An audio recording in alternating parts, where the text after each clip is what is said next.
नमस्कार दोस्तों, टेस्ट किताब में आपका स्वागत है और मैं हूं आपके साथ सन्नी यादव। आज हम भारतीय संविधान में शुरुआत करेंगे भाग 4 की। इससे पहले हम भाग 3 कंप्लीट कर चुके। भाग जो 3 था उसकी हमारी 2 वीडियो आई थी, तुम्हारा कंप्लीट हो चुका था। तो आज हम भाग 4 की ओर चलते हैं, तो देखते हैं कि भाग 4 में क्या चीज़ है। तो अगर भाग 4 की बात करें तो भाग 4 में है आपका राज्य के नीति निर्देशक तत्व। राज्य के नीति निर्देशक तत्व, और ये है अनुच्छेद 36 से लेकर 51 तक। जो राज्य के नीति निर्देशक तत्व हैं, इन इंग्लिश में directive principle of state policy, या शॉर्ट में DPSP भी बोल दिया जाता है। तो देखते हैं इसके संबंध में। तो अगर पहले बिंदु की हम बात करें तो पहला बिंदु है हमारा कि राज्य के नीति निर्देशक तत्व आयरलैंड के संविधान से लिए गए हैं। यानी जो ये राज्य के नीति निर्देशक तत्व हैं, ये हमने आयरिश संविधान यानी कि आयरलैंड के संविधान से ग्रहण किए थे। जिसमें मौलिक अधिकार के विषय में बताया था कि अमेरिका से, एकल नागरिकता ब्रिटेन से। इसी प्रकार आपको भारतीय संविधान के जब स्रोत पढ़ाए गए थे तो उस समय हमने बताया था आपको कि हमने कौन सी चीज़ किस देश के संविधान से ग्रहण की है। तो आप याद रखेंगे कि राज्य के नीति निर्देशक तत्व किस देश से लिए गए, तो आप याद रखेंगे आयरलैंड से लिए गए। उसके बाद आगे चलते हैं तो उसका सीधे अनुच्छेद पे आते हैं। देखिए, जो राज्य के नीति निर्देशक तत्व हैं अनुच्छेद 36 से लेकर 51 तक, तो इसमें क्या होगा, इसमें हमें सारे के सारे आर्टिकल पढ़ने की आवश्यकता नहीं है। देखिए, वर्तमान की अगर बात करें तो भारतीय संविधान में 470 आर्टिकल है। तो भैया आपको 470 के 470 आर्टिकल याद नहीं रखने, केवल जो महत्वपूर्ण है लगभग जो मैं संविधान आपको कंप्लीट कराऊंगा उसमें लगभग 150 आर्टिकल कराऊंगा मैं आपको, और वो आर्टिकल वही होंगे जो बार बार एग्जाम में रिपीट होते हैं आपके। तो देखते हैं, पहला अनुच्छेद है इसमें अनुच्छेद 36। तो अनुच्छेद 36 है राज्य शब्द की परिभाषा, डेफिनेशन ऑफ द स्टेट। देखिए, जब हमने अनुच्छेद 12 पढ़ा था तो उसमें भी राज्य शब्द की परिभाषा थी, और जो अनुच्छेद 36 है तो उसमें भी राज्य शब्द की परिभाषा है। सेम डेफिनेशन वही है, जो डेफिनेशन जो परिभाषा अनुच्छेद 12 में है वही परिभाषा अनुच्छेद 36 में है। तो आप याद रखेंगे। उसके बाद बात करें तो अनुच्छेद 37। तो अनुच्छेद 37 में है कि राज्य के नीति निर्देशक तत्व न्यायालय द्वारा परिवर्तनीय नहीं है। न्यायालय द्वारा परिवर्तनीय नहीं है। इसी बिंदु को ऊपर लिखे बिंदु से हम जोड़ते हैं। देखिए, जो बिंदु आपको छुड़वा दिया था मैंने, यहाँ पे लिखा है कि राज्य के नीति निर्देशक तत्व वाद योग्य नहीं है। देखिए, जितनी भी चीज़ें इसके अंतर्गत हम पढ़ेंगे अनुच्छेद 36 से लेकर 51 तक, अगर उनमें से कोई सी चीज़ आपको नहीं मिलती है तो आप वाद का मतलब है आप कोर्ट में नहीं जा सकते। आपने इससे पहले भाग 3 पढ़ा था, अगर भाई आपको मौलिक अधिकार हैं, अगर वो आपको नहीं मिलते तो आप अनुच्छेद 32 का प्रयोग करते सीधा सुप्रीम कोर्ट जा सकते हैं। लेकिन ये वाद योग्य नहीं है, यानी सरकार की मर्जी पे होंगे वो आपको दे या ना दें। तो यही बात अनुच्छेद 37 में कि न्यायालय द्वारा परिवर्तनीय नहीं है, यानी न्यायालय ने लागू नहीं करा सकता, वो डिपेंड करेगा सरकार पे, सरकार की मर्जी वो देगा या नहीं देगा आपका। उसके बाद बात करें अनुच्छेद 38 का 2।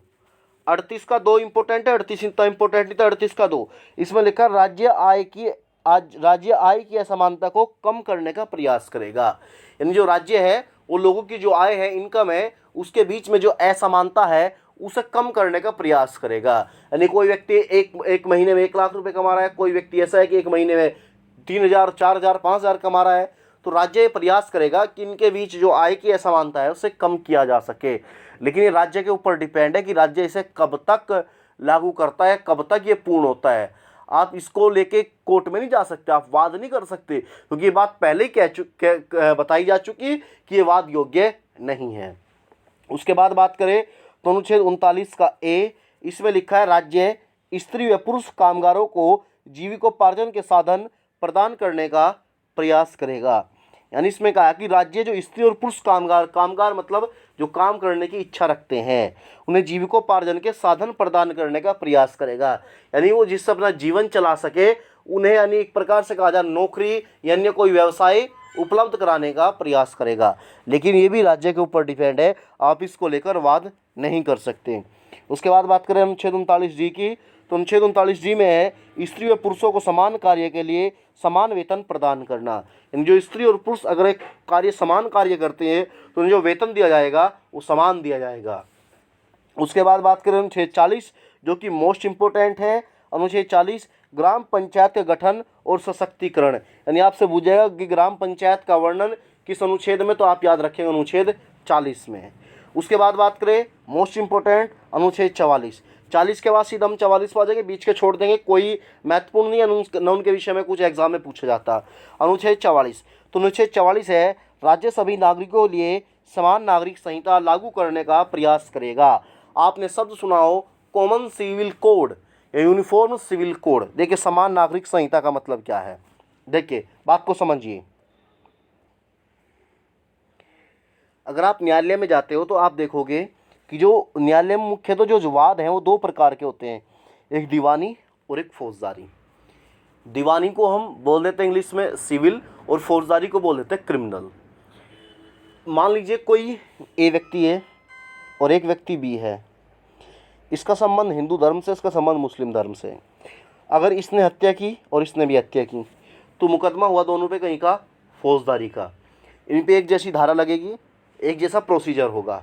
लेकिन मान लीजिए ये व्यक्ति है ए हिंदू धर्म से, व्यक्ति है बी मुस्लिम धर्म से।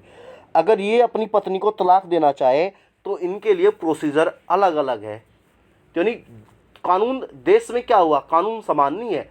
फौजदारी में कानून समान है लेकिन दीवानी में कानून समान नहीं है।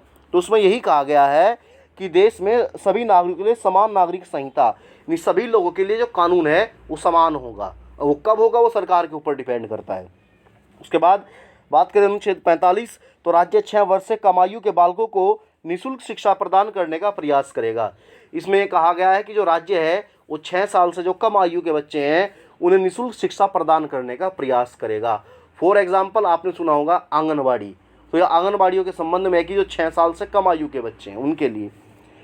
उसके बाद बात करें अनुच्छेद 47, इसमें लिखा है कि राज्य जीवन स्तर में वृद्धि करने का प्रयास करेगा तथा स्वास्थ्य के लिए हानिकारक मादक द्रव्यों तथा पदार्थों के सेवन पर प्रतिबंध लगाएगा। यानी जो राज्य है वो लोगों के यानी नागरिकों के जीवन स्तर को ऊपर पहुंचाने का प्रयास करेगा। जो नागरिक का जीवन स्तर है उसमें सुधार का प्रयास करेगा। और जो मादक पदार्थ और द्रव्य हैं, जो शराब हो गया, सिगरेट हो गया, तंबाकू होगा, और इन पे क्या है प्रतिबंध लगाने का प्रयास करेगा। ये राज्य के ऊपर छोड़ा गया है कि राज्य कब लगाएगा नहीं लगाएगा, वो राज्य की जिम्मेदारी है।